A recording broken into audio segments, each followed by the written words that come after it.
দাবি দাবা স্যার, আমাদের হাইকোর্ট নিষেধাজ্ঞা দেওয়ার পর থেকে এই পর্যন্ত আমরা কোনো কাজকাম করতে পারতেছি না। পুলিশে আমাদের ব্যাটারি খুলে নিয়ে যায়, আমাদের গাড়ির তার কাটে দেয়, কিংবা গাড়ি উল্টায় থুয়ে দেয়। গত কালকে থেকে অবস্থা শুরু হয়েছে, এবং গত কালকে থেকে এই পর্যন্ত স্যার আমাদের ঘরে কোনো খাওয়ান টাউন নাই। আমরা বিতৃষ্ণ হয়ে আমরা রাস্তায় বাইরে হইতেছে। আমাদের যেহেতু একটা কর্মসংস্থান চালু করে দেয়, কিংবা আমাদের যে কোনো একটা রাস্তা বাইর করে দেয়, কিংবা আমাদের জন্য আমাদের কর্মসংস্থানের একটু যেভাবে হোক আমাদের পুলিশ হয়রানি যাতে বন্ধ হয়। কারণ আমাদের তো আর কোনো চলার গতি নাই। আমাদের এখানে আছে কারো হাত নাই, কারো পাও নাই, কারো চোখ নাই, কারো মাথার সমস্যা, কারো দেখা গেছে কানে শুনে না। কারণ এইভাবে কেউ কারো করে চাকরি দিব? এভাবে কেউ কারো চাকরি দেয়? 1 কেজি আলু, 1 কেজি পেঁয়াজ, 1 কেজি তেল, 1 কেজি চাল, এইটার কিনার মতন সমর্থন তো কারো কাছে পাইতেছি না। ভিক্ষা করলেও তো এই দুনিয়াতে ভিক্ষা কারো করে দিব না। 6 জন ফ্যামিলি লিয়ে ভিক্ষা করে চলার কি সম্ভব হয়নি? একজন বৃদ্ধ মা, একজন বৃদ্ধ বাবা, মার পিছনে লাগে ডেলি 100 টাকা 150 টাকার ওষুধ, বাবার পিছনে লাগে ডেলি 150 টাকার ওষুধ, নিজের চোখের পিছনে লাগে। আমার একটা মেয়ে, একটা ছেলে। মেয়েটা আমার ইন্টার সেকেন্ড ইয়ারে পড়তেছে। আমরা বাপ বেটা দুইজনে কাজ করি। ছেলেটা যেটুকু কাজ আছে, কাজও ঠিক মতন হয় না, টেইলারি কাজ করে। আজকে হয়তো কালকে হয় না, কালকে হয়তো পরশু হয় না। আমি এই মিশু রিক্সা চালাই, মোটামুটি যায়, আলহামদুলিল্লাহ চলতেছি। হঠাৎ হাইকোর্ট নিষেধাজ্ঞা দেওয়ানোর পর থেকে সরকার আমাদের রংপুরের রাস্তায় বসায় দিয়েছে। আমরা কি করুন? আমাদের দাবি হলো, আমরা আগে পার রিক্সা চালাইতাম। ওখানে আমরা একটা যে কোনো অসুস্থর কারণে আমি মনে করেন পায়ের গাড়ি চালাইতে পারি না, কারণ ডেলি 5-6টা ক্যাপসুল খাইতে হয়। কিন্তু আমার সংসার আছে, বউ পোলাপান আছে।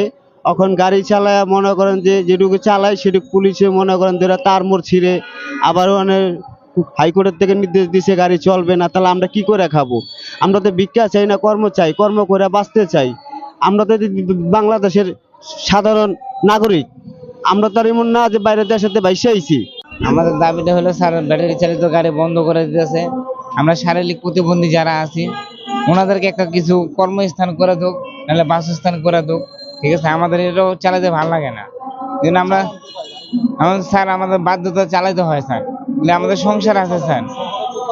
না স্যার, শহরে না, আমাদেরকে একটা যে কোনো একটা মানে উদ্বিগ্ন যে এতটুকু এরিয়া দেও যে আমাদের চলার মতন, এটাই স্যার।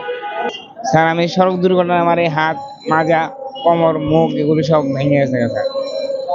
আমি ভারী কোনো কিছু, জি স্যার। স্যার কি করবো স্যার, বিকে যেতে গেলে স্যার উনি গালি দেয়, উনি বকা দেয়, উনি খারাপ বিহেভ করে। স্যার কি করবো বলেন?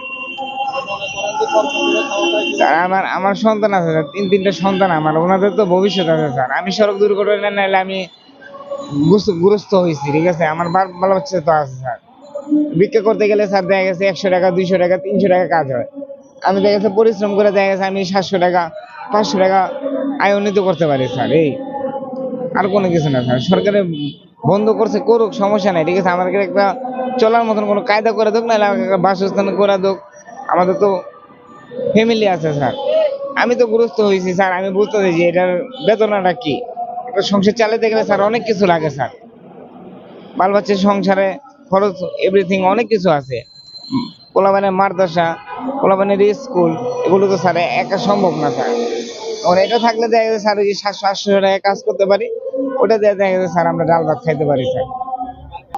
আমাদের শারীরিক, আমরা শারীরিক প্রতিবন্ধী। আমরা তো কর্ম করে খাইতেছি, আমরা অটো গাড়ি চালায় খাই।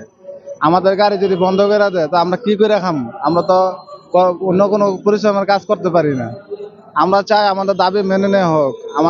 আমরা প্রতিবন্ধী যারা, আমাদের গভর্নমেন্ট কর্মস্থান দেও, থাকার স্থান দেও, বাসস্থান দেও।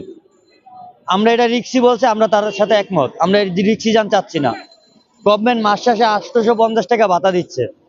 850 টাকা ভাতা দিয়ে একজন ফ্যামিলিতে যদি 7-8 জন লোক থাকে, আপনাদের কাছে প্রশ্ন, 7-8 জন লোকের কি হয়? সেই ফ্যামিলিতে যদি খাটনের একজন থাকে। আমার 4টা মেয়ে পড়ালেখা করে। এখন যদি আমার মেয়েরে বলে কেউ তোমার বাবা কি করে, আমি যদি ভিক্ষা করতাম, আমার মেয়ে কি কারো কি অ্যান্সার দিতে পারতো যে আমার বাবা ভিক্ষা করে? বাট আমি এখন শারীরিক প্রতিবন্ধী হিসাবে কর্ম করতেছি। আমার মেয়েরে যদি কেউ প্রশ্ন করে তোমার বাবা কি করে, আমার মেয়ে বলতে পারবে উচ্চ স্বরে যে আমার বাবা প্রতিবন্ধী হয়েও কর্ম করে।